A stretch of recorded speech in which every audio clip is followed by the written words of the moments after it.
मेरी लिखी ये ऑफिस लव की कहानी पूरी तरह से काल्पनिक है और इस कहानी में जो मैंने नाम इस्तेमाल किए हैं गुल की युक्ति, उन नामों के ज़रिए मैं किसी पर्सन की इमेज को ख़राब नहीं करना चाहती हूँ, ना ही मेरा ऐसा कोई इरादा है। तो आप लोग इस कहानी को सिर्फ कहानी के तौर पर लेना, ज़्यादा इसको गलत वे में लेके जाने की ज़रूरत नहीं है। तो लाइफ है एक जर्नी और हर पल एक नया मूड, ऐसी कुछ कहानियाँ सुनाएगी आपकी ये प्यारी सी दोस्त। Hello everyone, welcome to my channel. आप सुन रहे हैं मेरे साथ कहानी ऑफिस लव, जिसके पिछले पार्ट के लास्ट सीन में मैं आपको सुना चुकी हूँ कि हमारी गुल्की जो थी वो युक्ति की शादी की वजह से बहुत ज़्यादा परेशान थी। अपने घर में बैठी बैठी वो रो रही थी, तभी उसके दरवाजे पर नॉक होता है। गुल्की अपने आंसुओं को पहुँच दरवाजे पर जाती है, जहाँ पर वो जैसी दरवाज़ा खोलती है ना, उसके सामने खड़ी होती है वानी। तो गुल्की उसको देख कर कहती है, वानी मैम आप यहाँ। तो वानी जो है वो गुल्की का हाथ पकड़ कर अंदर ले जाती है और उससे बोलती है, क्या कर रही हो तुम यहाँ पर बैठे बैठे। तो बोलती क्या हुआ, तो बोलती क्या हुआ, वहाँ पर उसकी शादी होने वाली है, सारी तैयारियाँ शुरू हो चुकी हैं और तुम पूछ रही हो क्या हुआ, कर क्या रही हो तुम यहाँ पर बैठे बैठे। तो उनकी बोलती है मैं क्या करूँ, अब जानती है ना वो मेरी बात नहीं मान रही है, मैंने कितनी कोशिश की उसको मनाने की। तो बोलती सिर्फ कोशिश की, कोशिश करने से क्या होता है, कोशिश करने से कुछ नहीं होता, तुम्हें तुम्हें एक्शन लेना होगा। तो बोलती मैं क्या एक्शन लूँ। तो बोलती एक्शन ये कि तुम्हें खुद उसके पास जाकर इस शादी को रोकना होगा। तो गुल्की जो है वो हैरान होकर भी वानी की तरफ देखती हो, कहती क्या कह रही हैं यहाँ पे, मैं ऐसा कैसे कर सकती हूँ। तो बोलती क्यों नहीं कर सकती, प्यार करती हो ना उससे। तो गुल्की बोलती हाँ। तो बोलती प्यार करती हो तो अपने प्यार को पाने की हिम्मत क्यों नहीं रख सकती। मैं तुम्हें बहुत अच्छे से जानती हूँ कि तुम बहुत हिम्मत वाली हो, तुम किसी से नहीं डरती, इसलिए मैं कह रही हूँ जाओ उसके पास और उसे शादी करने से रोको। वो हम में से किसी की बात नहीं मान रही है, अब सिर्फ तुम ही हो जो उसे शादी करने से रोक सकती हो। तो गुल्की बोलते मैंने कोशिश नहीं की है क्या, मैंने कोशिश नहीं की उसे रोकने की, पर वो नहीं मान रही है। तो बोलते नहीं मान रही है तो ज़बरदस्ती रोको, कुछ भी करो पर ये शादी जाके रोको।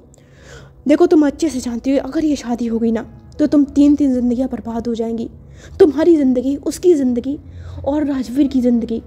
राजवीर की सब में क्या गलती है, वो बेचारा तो सपने सजा कर बैठा है, कल को जब उसे पता लगेगा कि उसकी वाली वाइफ उससे प्यार नहीं करती और तुम युक्ति का बिहेवियर भी जानती हो कि वो कैसी है, तो उसे कितनी तकलीफ होगी, वो अंदर से टूट जाएगा। क्या तुम चाहती हो कि इस शादी की वजह से तीन ज़िंदगियाँ ख़राब हो जाए। तो उनकी बोलती नहीं चाहती हूँ मैं ऐसा कुछ भी, नहीं चाहती हूँ। तो बोलते नहीं चाहती हो तो जाओ उसके पास और उसे रोको। तो गुल्की बोलती है पर कैसे। तो बोलती कुछ भी करो, कुछ भी बेहतर आजमाओ, कुछ भी करो, लेकिन ये शादी तुम्हें रोकनी होगी। अगर तुम्हें अपना प्यार वापस चाहिए तो तुम्हें ये सब करना होगा, वरना तुम्हारी आज की चुप्पी तुम तीनों की ज़िंदगी ख़राब कर देगी। मेरा काम तुम्हें समझाना था, उसको भी समझाना था, उसने तो मेरी बात नहीं सुनी, इसलिए मैं तुम्हारे पास आई हूँ। अब फैसला तुम्हारे हाथ में कि तुम्हें क्या करना है। देखो ये बात तुम भी अच्छे से जानती हो कि वो तुमसे बहुत प्यार करती है, वो तुमसे नाराज़ है, गुस्सा है, इसलिए वो गुस्से में इस तरह का फ़ैसला ले रही है। तुम जानती हो कि तुम्हारे बिना वो खुश नहीं रह पाएगी, तुम उसको बर्बाद होने से बचा सकती हो, प्लीज़ मेरे साथ चलो और कुछ करो।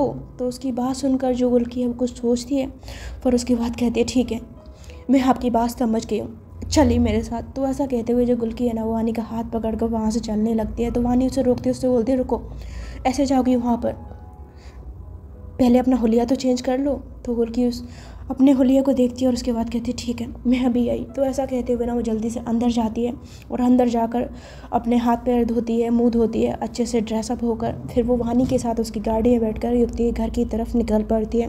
उधर युक्ति के घर में बहुत ज़्यादा चहल पहल थी, सारे रिश्तेदार, राजवीर, युक्ति की दादी, सब लोग बहुत ज़्यादा खुश थे। लेकिन इसी शादी में जो गुल्की की माँ है, जो सिया है, वो बहुत ज़्यादा उदास होती हैं। उनको ये सब बिल्कुल भी अच्छा नहीं लग रहा था। सिया तो चाह रही थी कि कुछ ऐसा हो जाए कि उसकी शादी उसकी दी की शादी रुक जाए, पर उसके हाथ में कुछ नहीं था। उसे पता था कि उसकी बहन उसकी बात नहीं मानेगी।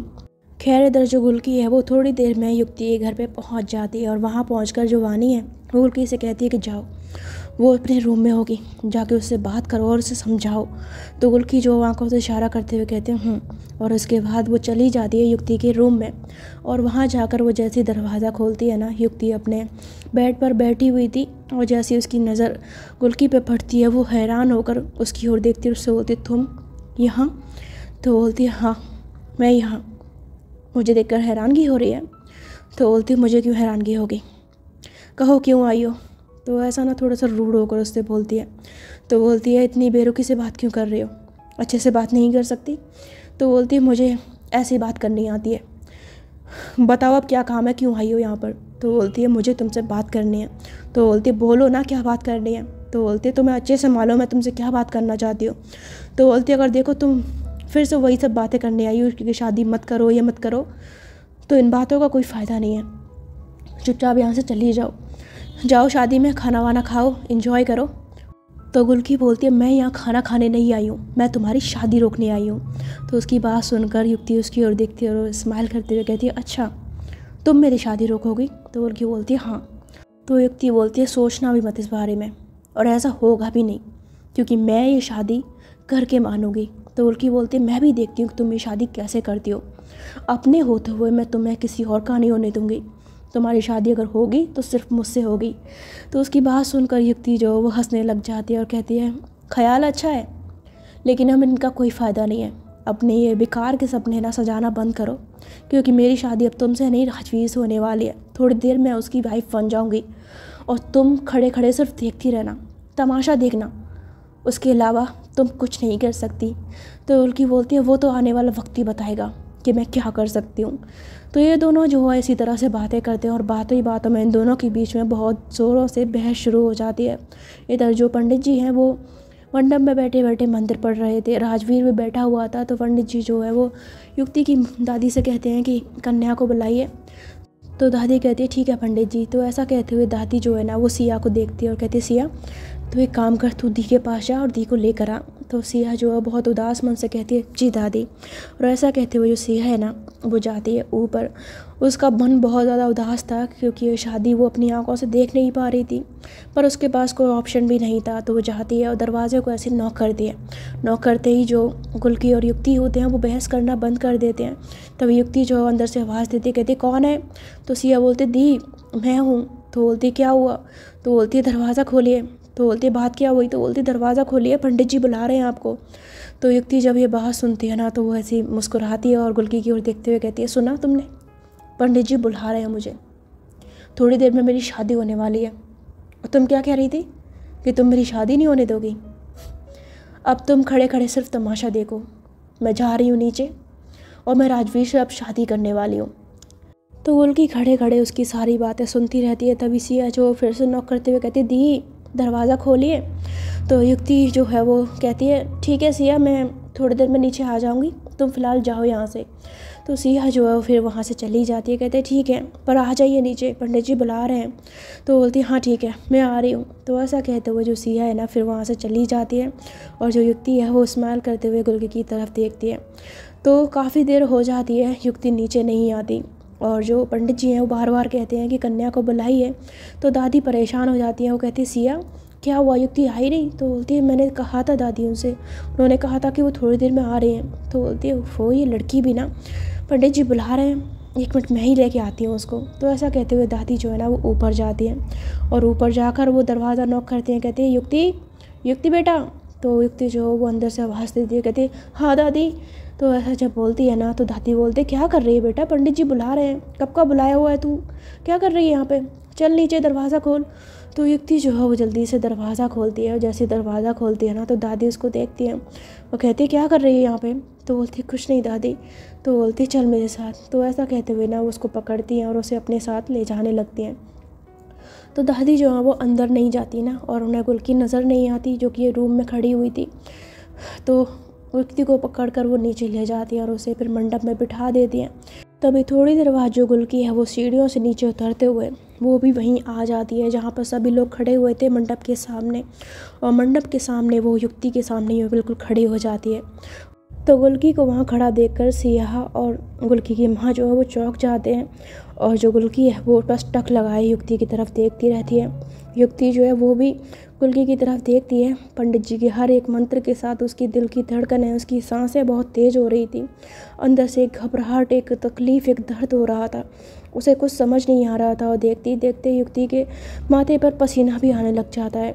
तभी जो राजवीर है उसे देखता है कि युक्ति काफ़ी परेशान है तो उससे बोलता है क्या हुआ? तो युक्ति जो नाम में गर्दन हिलाते हुए कहती है कुछ नहीं। तो पंडित जी जो थे वो मंत्र पढ़े जा रहे थे। राजवीर बहुत खुश था, शादी की सारी रस्में चल रही थी, तभी पंडित जी जो हैं वो राजवीर को हाथ आगे बढ़ाने को कहते हैं और साथ ही युक्ति को भी। तो वो युक्ति है ना, वो एकदम से अपना हाथ जो है वो पीछे की ओर खींचते हुए ना खड़ी हो जाती है और उसको यूँ खड़ा हुआ देखकर सभी मेहमान, उसकी दादी, सब लोग चौंक जाते हैं। पर जो हमारी गुलकी थी वो खुश थी। तभी जो राजवीर है उससे कहता है, युक्ति क्या हुआ? तो वो भी खड़ा हो जाता है और उससे पूछता है, क्या हुआ, तुम खड़ी क्यों हो गई? तो युक्ति बोलती है, मैं ये शादी नहीं कर सकती। तो राजवीर ये सुनता है तो कहता है, व्हाट, ये तुम क्या कह रही हो? तो युक्ति बोलती है, तुमने ठीक सुना, मैं ये शादी नहीं कर सकती, मैं तुमसे शादी नहीं करूँगी। तो राजवीर बोलता है, तुम्हारा दिमाग ख़राब हो गया, तुम क्या बोल रही हो? तो युक्ति की ये बात सुनकर जो उसकी दादी हैं वो भी चौंक जाती है, लेकिन सभी लोग हैरान होते हैं कि वो कह क्या रही है। साथ ही साथ वानी जो है वो भी समझ नहीं पाती कि आखिर ऐसा क्या हो गया। तभी जो वानी है वो गुलकी की तरफ देखती है जो कि खड़े खड़े स्माइल कर रही थी। तभी युक्ति की जो दादी है ना वो मंडप में उसके पास आती है, उसे पकड़ कर कहती है, युक्ति तू क्या कह रही है? तू तू होश में तो है? तुझे पता भी है तू बोल क्या रही है? तो बोलती है, बिल्कुल ठीक कह रही हूँ दादी, मैं राजवीर से शादी नहीं करूँगी। तो बोलती, तुझे राजवीर से शादी नहीं करनी थी तो ये सब तमाशा क्यों किया? युक्ति इससे पहले कुछ बोल पाए ना, तभी राजवीर भी उसको पकड़कर अपनी ओर खींचता है, उससे बोलता है, बताओ, बोलो, जवाब दो कि तुमने ये तमाशा क्यों किया अगर तुम्हें मुझसे शादी नहीं करनी थी। तो युक्ति बोलती है, राजवीर आई नो मैंने तुम्हारे साथ गलत किया है, पर आई एम रियली सॉरी, मैं तुमसे शादी नहीं कर सकती। तो बोलते, वही तो मैं जानना चाहता हूँ कि क्यों नहीं कर सकती। तो बोलती, बिकॉज मैं तुमसे प्यार नहीं करती, मैं किसी और से प्यार करती हूँ, मैं उससे शादी करना चाहती हूँ। तो उसकी बात सुनकर राजवीर हैरान रह जाता है, उसके कदम लड़खड़ाते हैं, उसके बाद बोलता है, व्हाट, ये तुम क्या कह रही हो? तो बोलती, हाँ, मैं किसी और से प्यार करती हूँ, मैं उससे शादी करना चाहती हूँ, और वो इस वक्त इसी जगह पे मौजूद है। तो राजवीर जो है गुस्से में युक्ति की तरफ देखता है और कहता है, कौन है वो जिसकी वजह से तुम मुझे छोड़ रही हो, जिसकी वजह से तुमने मेरे प्यार का मजाक बनाया? बताओ, मुझे नाम बताओ, कौन है वो? तो युक्ति जो है वो राजवीर की तरफ देखती है और उसे फिर ऐसे ही अपना हाथ चढ़ाते हुए कहती है, मैं उससे इसी वक्त इसी मंडप में शादी करने वाली हूँ। तो ऐसा कहते हुए जो युक्ति है ना वो एकदम मंडप से बाहर निकलती है और चलते हुए आती है गुलकी के पास और उसकी आंखों में देखते हुए उसका हाथ पकड़ती है और उसे खींचते हुए मंडप में ले जाती है। और उसको ऐसा करते हुए देखकर सभी लोग चौंक जाते हैं और सिया, वानी, इनकी तो खुशी का ठिकाना नहीं होता। गुलकी की माँ भी हैरान थी कि ये सब क्या हो रहा है। तभी जो युक्ति है ना वो उसका हाथ पकड़कर पंडित जी को देखते हुए कहती है, पंडित जी आप मंत्र पढ़िए, हम दोनों की इस मंडप में शादी हो गई। तो पंडित जी जब ये देखते हैं कहते हैं, क्या बोल रही हो तुम, ऐसा नहीं हो सकता, दो लड़कियों की शादी कभी नहीं हो सकती। तो युक्ति बोलती है, आप चुपचाप हमारी शादी करवाइए, आपको अपनी जितनी दक्षिणा चाहिए, जितना पैसा चाहिए, मैं देने को तैयार हूँ, पर इस वक्त मंत्र नहीं रुकने चाहिए। शादी की जितनी रस्में, जितनी विधियाँ एक लड़का लड़की की शादी में होती हैं वो ही हमारी शादी में होगी। पंडित जी मैं आपसे कह रही हूँ, आपको जितने पैसे चाहिए मैं आपको दूंगी, पर फिलहाल हमारी शादी कराइए। तो उसकी बात सुनकर पंडित जो है वो एकदम से खड़े हो जाते हैं और बिगड़ने लग जाते हैं। तो युक्ति बोलती है, आपको मुंह मांगे पैसे दूंगी, मैं इतने पैसे दूंगी कि सारी ज़िंदगी भी अगर लोगों की शादियाँ कराएंगे ना तब भी इतना पैसा नहीं कमा पाएंगे। तो उसकी बात सुनकर जो पंडित जी हैं वो लालच में आ जाते हैं और फिर बैठ जाते हैं। और ये देखकर जो राजवीर है, दादी है और इनफैक्ट सारे मेहमान जो है वो सब के सब उनका दिमाग घूम जाता है कि ये हो क्या रहा है। और जो पंडित जी हैं वो मंत्र पढ़ना शुरू कर देते हैं और जो हमारी युक्ति है वो राजवीर को साइड में हटाती है, दादी को बोलती है, दादी प्लीज़ यहाँ से हटिए। तो ऐसा कहते हुए दादी को भी साइड में कर देती है और फिर गुलकी को कहती है कि बैठो, और ऐसा कहते हुए उसको मंडप में बिठा दिया। और पंडित जी जो हैं वो मंत्र पढ़ना शुरू करते हैं। फिर देखते ही देखते जो पंडित जी हैं वो फेरों के लिए उनको खड़ा करते हैं। किसी की कुछ भी समझ नहीं आ रहा था और जो युक्ति है वो देखते ही देखते उससे शादी कर लेती है। शादी जब पूरी हो जाती है तो पंडित जी कहते हैं विवाह संपन्न हुआ। और उनकी ये बात कहते ही वानी, सिया और गुलकी की माँ का तो खुशी का ठिकाना नहीं होता। लेकिन वहाँ पर खड़े हुए जितने भी युक्ति के रिश्तेदार थे, जितने भी उसके बिजनेस पार्टनर्स थे या जो भी उसके बिजनेस रिलेटेड जितने भी लोग आए थे, सब लोगों का दिमाग ख़राब हो चुका था। राजवीर और उसकी दादी की तो हालत ख़राब थी।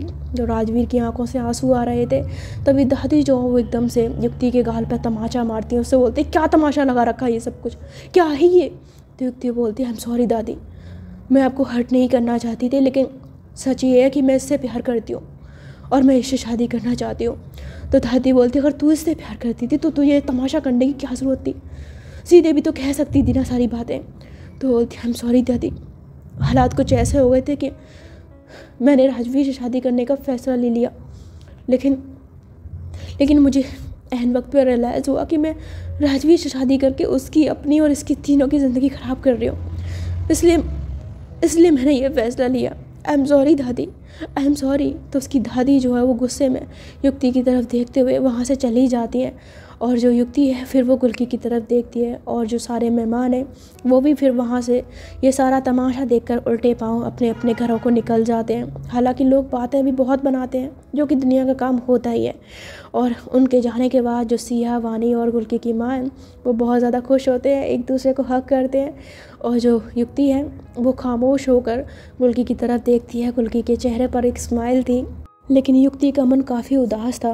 तो वो ऐसी उदास मन से मंडप से गुल्की का हाथ छोड़कर जाने लगती है। तभी एकदम से युक्ति के सामने जो मीडिया वाले हैं वो आ धमकते हैं और उससे बोलते हैं मैम प्लीज़ हमें ये बताइए आपने ये क्यों किया? आपकी शादी तो राजवीर से होने वाली थी ना, तो आपने उनको छोड़कर एकदम से शादी में अपनी सेक्रेटरी से शादी क्यों कर ली? बताइए, हमें जवाब चाहिए इस चीज़ का। तो युक्ति जो है उनके सवालों का कोई जवाब नहीं देती, कहती प्लीज़ आप लोग यहाँ से चले जाइए। तो बोलते नहीं मैम प्लीज़ एक बार बताइए तो सही, आखिर क्या वजह रही? क्या आप दोनों पहले से एक दूसरे से प्यार करते थे? आपका अफेयर कब से चल रहा है? क्या ये अफेयर बहुत पहले से था या अभी भी शुरू हुआ था, या आपकी शादी तय होने के बाद? प्लीज़ बताइए मैम। तो युक्ति जो बहुत ज़्यादा परेशान हो जाती है उनके सवालों से। तभी जो वानी है वो गुस्से में उन मीडिया वालों के पास आती है, उनसे बोलती है आप लोगों को काम नहीं है, प्लीज़ जाइए यहाँ से। तो बोलती है मैम प्लीज़ बताइए ना। तो जब देखती है ना कि वो लोग नहीं मान रहे तो वो बाहर से गार्ड्स को बुला लेती है। 3-4 गार्ड्स आते हैं और फिर उन मीडिया वालों को ऐसे धकेलते हुए बाहर निकाल देते हैं। और उनके जाने के बाद जो युक्ति है वो बहुत ज़्यादा उदास मन से वहाँ से सीढ़ियों पर चढ़कर अपने रूम में चली जाती है। और जो वानी है, सिया और गुल्की की माँ उसे जाते हुए देखते हैं। तभी सिया जो भागते हुए गुल्की के पास आते हैं, उससे बोलती है वाह यार गुल्की, तुमने तो कमाल कर दिया, ये सब कैसे हुआ? कल तक तो दी मान नहीं रहे थे शादी के लिए, और ये सब सडनली उन्होंने सबके सामने, इतनी मीडिया के सामने तुमसे शादी कर ली। ओह माय गॉड, मुझे तो अभी भी यकीन नहीं आ रहा, क्या ये सच है? तो गुल्की बोलती है हाँ ये सच है, यकीन कर लो इस बात पे। तो वानी बोलती है यार बट ये सब हुआ कैसे? क्या जादू कर दिया तुमने उसके ऊपर, जो वो उसने इतना बड़ा फैसला ले लिया सब लोगों के सामने, उसने किसी की परवाह नहीं की, बताओ हमें। तो वह गुल्की जो है वो स्माइल करते हुए उससे कहती है कि मैंने बस वही किया जो एक बार युक्ति ने मेरे साथ किया था। उसकी उस हरकत की वजह से मैंने अपना प्यार एक्सेप्ट किया था, और मेरी उसी हरकत की वजह से उसने मुझसे शादी कर ली। तो बोलती मुझे कुछ समझ नहीं आया। तो जो गुल्की है उनको बताती है, और यहाँ पर एक फ्लैशबैक सीन होता है जब सिया युक्ति को बुलाने आई थी, और उस वक्त युक्ति ने बहुत ज़्यादा इतराते हुए गुल्की से कहा था कि अब मैं जा रही हूँ नीचे, तो मेरी शादी नहीं रोक पाओगी, मेरी शादी अब राजवीर से होने वाली है। तो गुल्की जो है वो मुस्कुराते हुए ना अपने पीछे वाली पॉकेट से कुछ निकालती है, और ये होता है एक चाकू। उस चाकू को जैसे वो निकालती है ना, युक्ति हैरान रह जाती है कि ये क्या है। तो उससे बोलती है चाकू क्यों निकाला है तुमने, इस चाकू से मारने वाली हो क्या मुझे? तो गुल्की हंसते हुए कहती है तुम्हें नहीं, खुद को। तो बोलती है व्हाट? तो बोलती है हाँ, तुम्हें शादी करनी है ना उससे, जाओ शौक से करो, मैं नहीं रोकूंगी। लेकिन एक बात मेरी सुन लो, कल तुम्हारी शादी की जो हेडलाइन आएगी ना टीवी पर और न्यूज़पेपर में, उसके साथ साथ एक खबर और आएगी, और खबर होगी मेरी मौत की।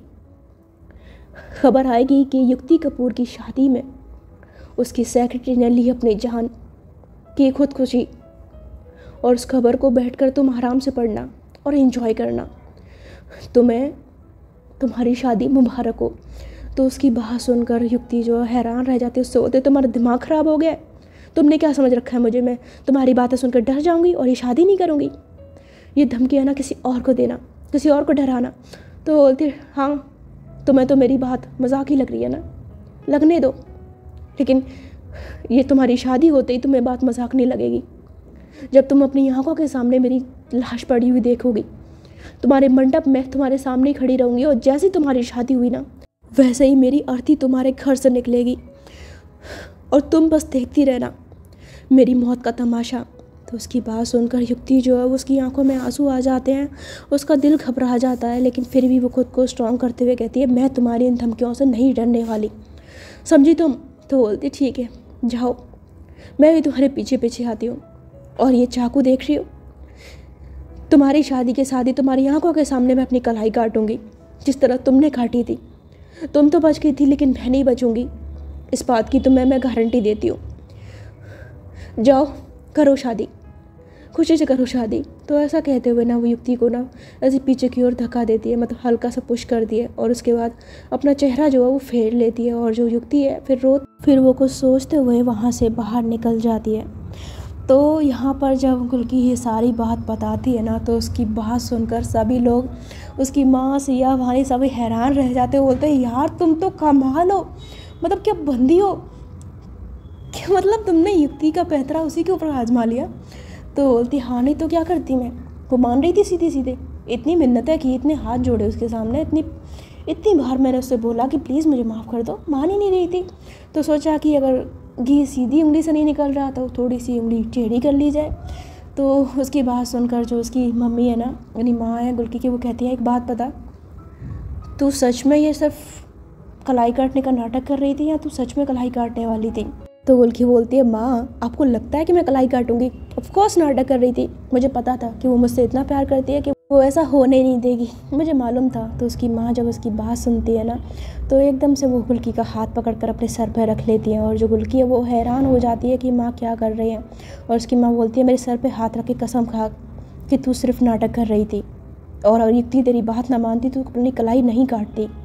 तो ये बात सुनकर ना जो हमारी गुल्की है वो एकदम से अपना हाथ पीछे खींचती है और कहती है माँ ये क्या कर रहे हो आप, मैंने कहा ना मैं नाटक कर रही थी। तो बोलती है हाँ तो यही बात मेरे सर पे हाथ रख के कसम खा के बोल देना कि तू नाटक कर रही थी। तो गुल्की जो एकदम से खामोश हो जाती है, और सिया और वानी उसकी तरफ देखते हैं। तो उसकी माँ जो अपनी बेटी के गालों पर हाथ रखती है उससे बोलती है इधर देख, मेरी बेटी इतनी कमज़ोर तो नहीं थी जो वो आत्महत्या तक करने की बात सोच ले, इतना कमज़ोर तो नहीं बनाया था मैंने उसे। तो जो वानी है वो आंटी की तरफ देखते हुए कहती है आंटी माना कि आपने अपनी बेटी को कमज़ोर नहीं बनाया, लेकिन इसे जो बीमारी लगी है ना प्यार वाली, वो अक्सर इंसान को कमज़ोर कर देती है। प्यार में पड़ा हुआ इंसान उस टाइम पे कुछ नहीं सोच पाता जब उसका प्यार दाव पे लगाओ, फिर उसे जो उसके दिमाग में आता है वो कर देता है, चाहे उसमें उसकी जान क्यों ना चली जाए। तो उसकी बात सुनकर जो आंटी हैं वो स्माइल करती हैं, कहती है ठीक है अब ये प्रेमियों का मिलन हो ही गया है, तो अब हम लोग चलते हैं, इन्हें इनकी ज़िंदगी जीने देते हैं। तो गुल्की बोलते कहाँ जीने देते हैं, अभी शादी की है, अभी तो उस मैडम का गुस्सा झेलना बाकी है। तो वानी बोलते क्या मतलब। तो वो बोलती है अरे मैंने उसे ब्लैकमेल करके ये सब किया था ना, और उसने शादी अपनी मर्ज़ी से नहीं, सिर्फ मेरी जान बचाने के लिए की है। तो आपको लगता है कि वो बहुत ज़्यादा प्यार से मेरा स्वागत करेगी। तो वानी हंसते हुए कहती है हाँ तो कोई ना, प्यार से ना सही जू तो सही करेगी, सह लेना, अब तो सहने की आदत भी डाल लो, ज़िंदगी भर सहना है। तो सिया जो हंसने लग जाती, कहते ये बात तो बिल्कुल ठीक कही वानी दी आपने। सो गाइज़ आज के लिए फ़िलहाल इतना ही, मैं मिलती हूँ आपसे इस स्टोरी के नेक्स्ट पार्ट में, क्योंकि बाहर ना बहुत भयंकर वाला तूफ़ान पड़ा हुआ है, लाइट कभी भी जा सकती है, मुझे लगाना है फ़ोन चार्जिंग पे, ठीक है।